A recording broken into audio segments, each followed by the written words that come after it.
Well, hi there. My name is Sandy Allnock, and I'm the founder and executive director of Operation Right Home. I'm excited to be here with Hero Arts, sharing some new stamps. These are fundraiser stamps that benefit the charity. So your shopping helps the charity to keep going. Isn't that an awesome excuse to go shopping? There's more about the organization on the blog post, so make sure you go check that out. The stamp set on the right-hand side has these little foxes in it, and it came out in the fall, but I wanted to make sure I brought that to your attention in case you missed it because it's so cute. It's a Stampin' Cut, and Stampin' Cuts have two dies. This one has a heart, but it also has one that has little sun rays that go around the sun, and I can't find it on my craft desk right now. I am sure that has never happened to anyone else, right? So I can't show you that one, but trust me, it has a sun. This other set is one of the brand new ones, and it is intended for envelopes. It works on the cards themselves, and I'm going to show you how it does that. But you can see kind of those little swirly shapes work with the flap shape on the Hero Arts envelopes. They also have a little feature that I'll point out. They have a horizontal line, so if you need to make it straight, you can follow the horizontal line, and then the text comes to a point at the bottom, so you can center it. Now for this particular one, I'm going to be stamping on just an open sheet of paper. I'm going to be die cutting, so I don't actually need to have it straight on there, but you can use that feature if you want to get your stamping straight, which is always an issue for me. So I wanted to put these little foxes on it, but if I did that, the foxes would be tucked behind the envelope, the little fox face, and I didn't want to have that happen. So I tried to figure out what else I could do, and there's another single fox in the stamp set that we can use. You can do this with a lot of your little stamps. Create your own mama-baby combination of stamps by just doing a little creative masking. I put a little post-it note there to block off that envelope, so the mama or daddy, if you wanted, if this was a daddy and child card, the grown-up of the two foxes gets stamped first, and the tail is kind of tucked behind that envelope. It'll look like it's tucked behind. And then I need to mask this one out so I can stamp the baby kind of behind it. Fortunately, I don't have to fussy cut the entire thing because I only need part of it to be open for my stamping. So I'm just going to cut out the left-hand side of this and cutting along the edge of the stamp, just with a post-it note. If you want to use something stronger and sturdier, there's all kinds of tapes and things you can use, but a post-it note works great for a quick little project like this. And I'll also set this aside to use later in this project in this video. So we'll get more than one use out of that effort of fussy cutting. So now it's time to do little baby. And I'm going to stamp him as well, but I'm going to kind of nudge him down lower and off to the side. If you're worried that your little animal is his little behind is going to peek out down there, just put another sticky note down. And this one shouldn't do that, but I put it there just in case. And now I just need to line it up so his eyes and his nose show up kind of peeked around the corner, because if his eyeball falls behind the mama, it looks a little funny. So I wanted to make sure that I get that tucked in just so. And there we have a cute little image of a mama and baby fox. There's an opening off to the left, so I was looking for a small item to put in that little spot. And these two are some of the other Stampin' Cuts. The stitch flowers on the right have two dies that go with them, and they have flowers and butterflies. But the one on the left has these three cute little animals and dies for two of them. But it also has this little double heart, and I love this little double heart. So I'm going to stamp that in that little open spot to make the whole thing feel like it fits more and kind of fills that space more adequately.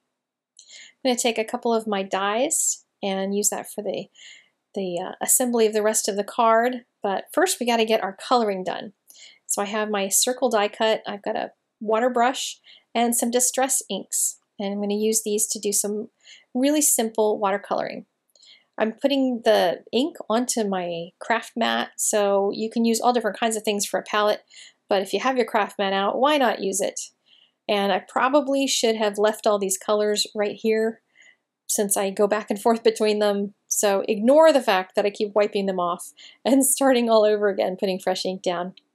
A tip for you, you probably don't want to use your brush marker, your aqua brush and go straight to the ink pad, because you're going to get water on the ink pad, and eventually that would wear it down. Probably not for this tiny, tiny usage, so you could just tap it on the edge of the ink pad and pick that color up.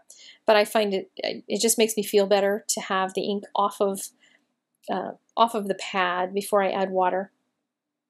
So I color them with yellow first, because I'm going to do some color mixing. You could certainly color them solid with one shade of an orange or a red, whatever color you want to make your little foxes, but I'm going to do multiple colors and do a little dabbing off in between to kind of let the colors start to mix and blend. So I'm just adding now a little bit of wild honey after I've had I think it was mustard seed and fired brick. And now I'm kind of going into a medium color and adding more of this wild honey orangey feel to them.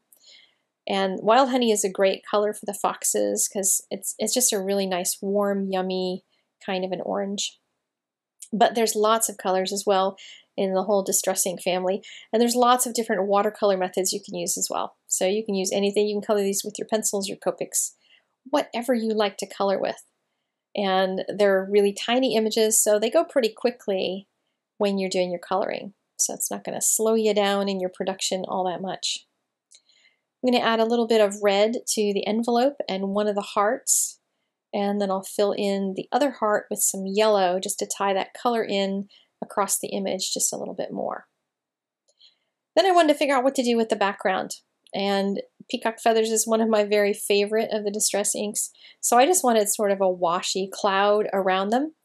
And I'm squeezing the aqua brush a little bit harder as I get out to the edges of this circle, and a little less hard on the inside portion, so I get more color on the inside, less on the outside. And by the way, I am coloring this on the Hero Arts letterpress paper, not on watercolor paper, and it works great. I love their letterpress paper, so if you haven't gotten any, it works great for embossing, but it's also super for watercoloring and stuff like that. Not great for Copics, but super for all kinds of watercolor techniques. Now we're going to decorate the card itself. So I have a daffodil card base, I think it's daffodil, and I have two dies, a scallop and a circle.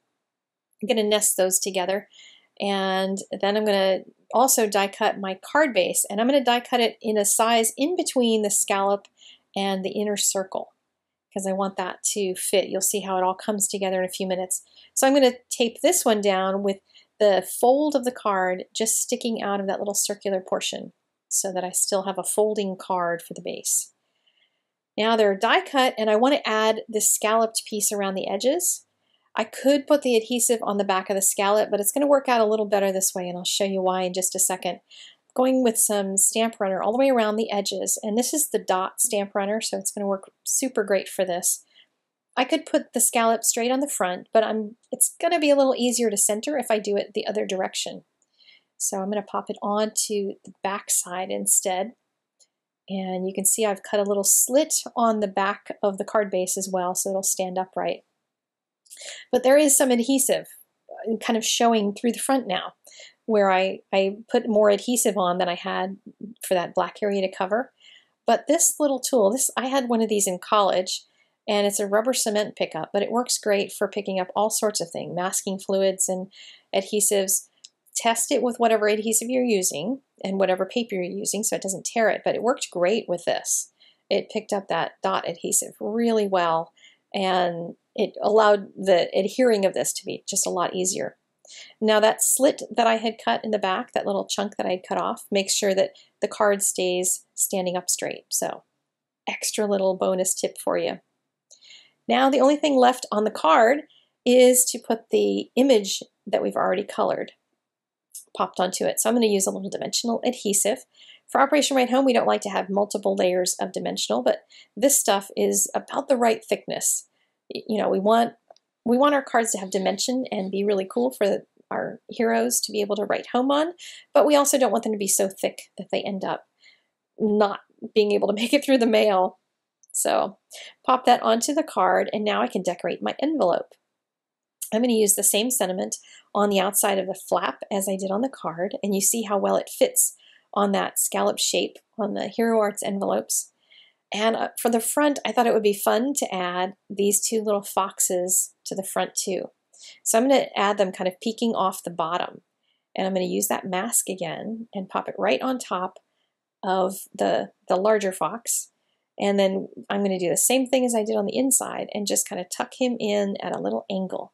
So this little fox just peeks out, and the two of them will have a message for whoever receives this card.